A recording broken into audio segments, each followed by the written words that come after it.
Genesis chapter 3. Now the serpent was more subtle than any beast of the field which the Lord God had made. And he said unto the woman, Yea, hath God said, Ye shall not eat of every tree of the garden? And the woman said unto the serpent, We may eat of the fruit of the trees of the garden. But of the fruit of the tree which is in the midst of the garden, God hath said, Ye shall not eat of it, neither shall ye touch it, lest ye die. And the serpent said unto the woman, Ye shall not surely die, for God doth know that in the day ye eat thereof, then your eyes shall be opened, and ye shall be as gods, knowing good and evil. And when the woman saw that the tree was good for food, and that it was pleasant to the eyes, and a tree to be desired to make one wise, she took of the fruit thereof, and did eat, and gave also unto her husband with her, and he did eat. And the eyes of them both were opened, and they knew that they were naked, and they sewed fig leaves together, and made themselves aprons. And they heard the voice of the Lord God walking in the garden in the cool of the day. And Adam and his wife hid themselves from the presence of the Lord God amongst the trees of the garden.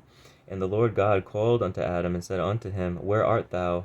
And he said, I heard thy voice in the garden, and I was afraid, because I was naked, and I hid myself. And he said, Who told thee that thou wast naked? Hast thou eaten of the tree whereof I commanded thee that thou shouldest not eat? And the man said, The woman whom thou gavest to be with me, she gave me of the tree, and I did eat. And the Lord God said unto the woman, What is this that thou hast done?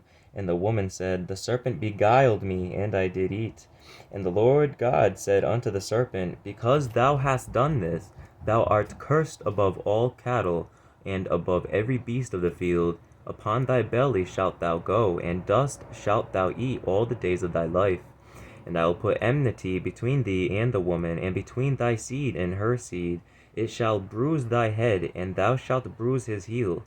Unto the woman he said, I will greatly multiply thy sorrow and thy conception. In sorrow thou shalt bring forth children, and thy desire shall be to thy husband, and he shall rule over thee.